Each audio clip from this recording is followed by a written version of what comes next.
ao nosso vídeo. Nosso grupo falará sobre o impacto do machismo e os direitos da mulher, mas ainda falta definir o significado de algumas palavras. Machismo é o comportamento expresso por opiniões e atitudes de um indivíduo que recusa a igualdade de direitos e deveres entre os gêneros sexuais, favorecendo e enaltecendo o sexo masculino sobre o feminino. O machista é o indivíduo que exerce o machismo, segundo o site significados.com. O feminismo é um movimento político, filosófico e social que defende a igualdade de direitos entre mulheres e homens, segundo o site significados.com. Direito se refere à ciência do direito ou ao conjunto de normas jurídicas vigentes em um país. Enfim, antes de partirmos para as entrevistas, daremos um resumo sobre o ganho de direitos da mulher com o passar dos séculos. Na Europa, no século XIX, as revoluções burguesas conseguem instruir a igualdade formal dos homens. Entretanto, esses direitos não se estendem às mulheres. Com isso, surgem os primeiros movimentos organizados de mulheres. Elas exigiam que os direitos conquistados pela Revolução Francesa não ficassem restritos aos homens. Porém, essa reivindicação só vai ocorrer após muito tempo. Durante a consolidação do capitalismo industrial, a mão de obra feminina foi extremamente desvalorizada, recebendo a metade da remuneração do equivalente masculino. Dentro dos nascentes sindicatos, as mulheres também enfrentaram preconceitos, o que fez com que muitas vezes articulassem seu próprio espaço de luta. A partir dessa constatação, a frente da luta do feminismo não para de se multiplicar. Algumas principais bandeiras são o fim da violência doméstica e da cultura do estupro, da descriminalização do aborto, e a liberdade sexual, o fim da desigualdade salarial e o reconhecimento do trabalho doméstico como trabalho não pago. Alguns grupos também se organizam a partir das suas reivindicações e experiências específicas, a exemplo das mulheres negras, das mulheres trans e das lésbicas. Na década de 60, uma segunda onda do feminismo desponta, questionando radicalmente a naturalização dos papéis sociais de gênero. Mulheres se dedicam a denunciar as formas como os processos de socialização ensinam meninos e meninas a cumprirem seus papéis de dominantes e dominadas. Dia 8 de março, hoje conhecido como Dia Internacional da Mulher, remete ao ano de 1857, quando centenas de operárias da indústria têxtil de Nova York foram duramente reprimidas por começarem uma greve por melhores condições de trabalho. Com tudo isso contextualizado, podemos partir para nossas entrevistas. Na sua opinião, qual a maneira mais simples de se resolver o machismo? Por meio das leis ou da educação? Acredito que seja por meio da educação, porque a lei ela acaba impondo aquilo e as pessoas, mesmo discordando, elas são obrigadas porque é uma lei. Agora, através da educação, a pessoa vai aprender a forma de como que se deve se portar. Então, eu acho que a melhor forma é por meio da educação. Sim, obrigado por essa. Bom dia, estou aqui com o Cláudio, advogado, para falar sobre o tema do impacto do machismo no Dia da Mulher. O que você acha sobre a lei do feminicídio? Olha, é uma lei que surgiu até tardiamente, né? Uma lei que data de 2015, onde na verdade foi só uma alteração no artigo 121 do Código Penal, que é o que trata especificamente do crime doloso contra a vida, que é o homicídio. Então, o feminicídio foi uma qualificadora que se colocou no artigo, fica caracterizado que o crime contra a mulher, por uma questão apenas de gênero, o crime doloso contra a vida tem como vítima uma mulher, logicamente, mas especificamente o motivo que leva ao crime é vamos colocar assim, uma questão de gênero apenas. Então não é qualquer assassinato de mulher que pode ser considerado feminicídio. Né? Para que seja caracterizado feminicídio, há necessidade que tenha o motivo principal, né, a condição da mulher. Existe o mais comum, que infelizmente é o feminicídio no âmbito do lar. Né? Essa lei, de certa forma, é um avanço da Lei Maria da Penha, que foi publicada, foi editada 9 anos antes, e já tinha uma garantia maior para as mulheres, em relação aos crimes domésticos, né, aos crimes no âmbito familiar. E o feminicídio ele simplesmente amplia isso e, logicamente, também leva a penas mais graves. Então, dependendo da condição da vítima, essas penas ainda podem ser aumentadas até a metade.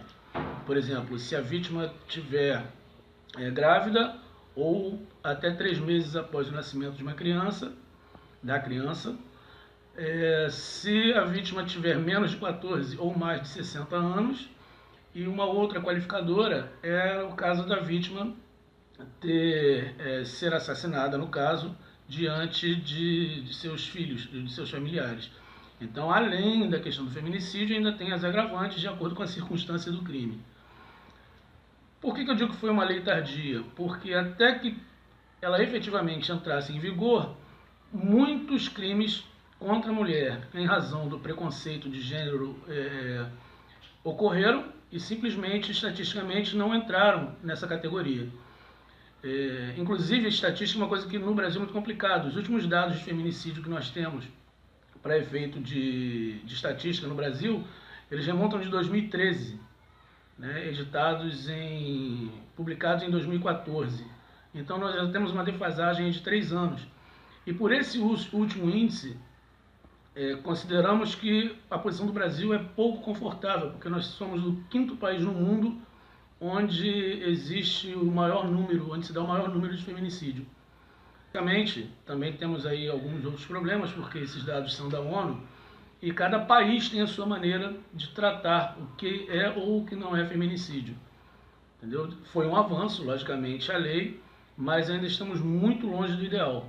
Existe agora uma questão de necessidade para que a gente possa evoluir nesse caminho.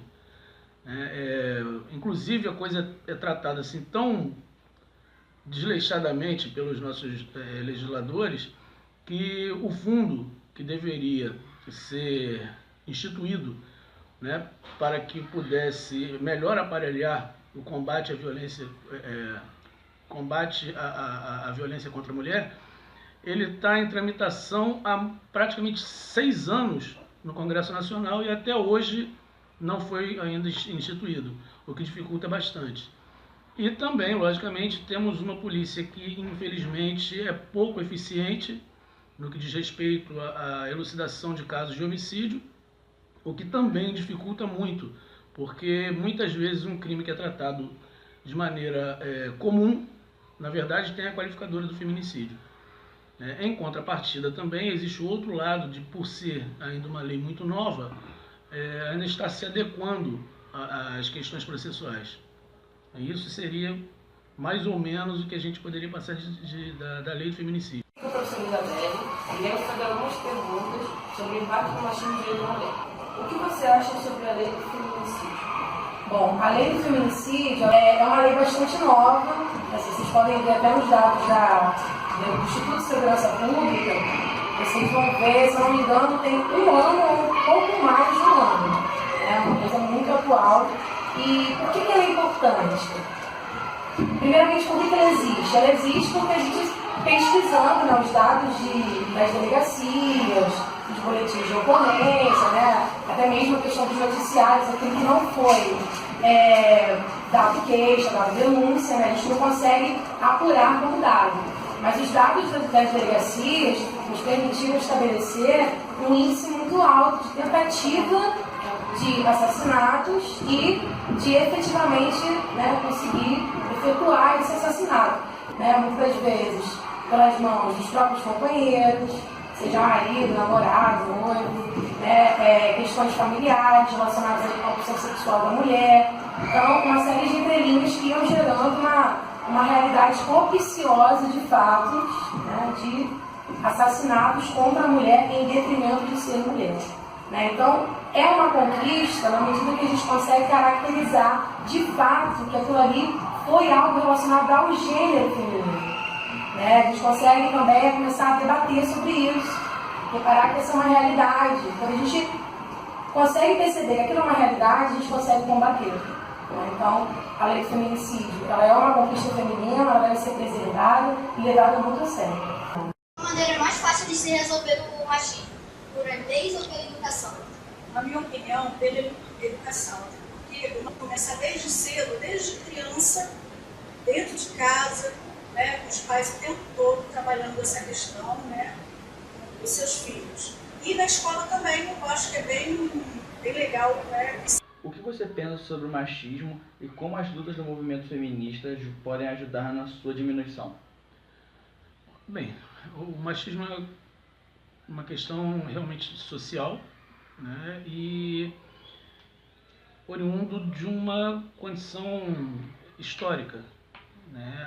A nossa sociedade ela é patriarcal há muito tempo e infelizmente isso fez com que a mulher, né, ficasse, vamos colocar assim, numa espécie de patamar inferior ao homem dentro da estrutura da sociedade, o que na verdade é um equívoco, né? Não deveria ser assim.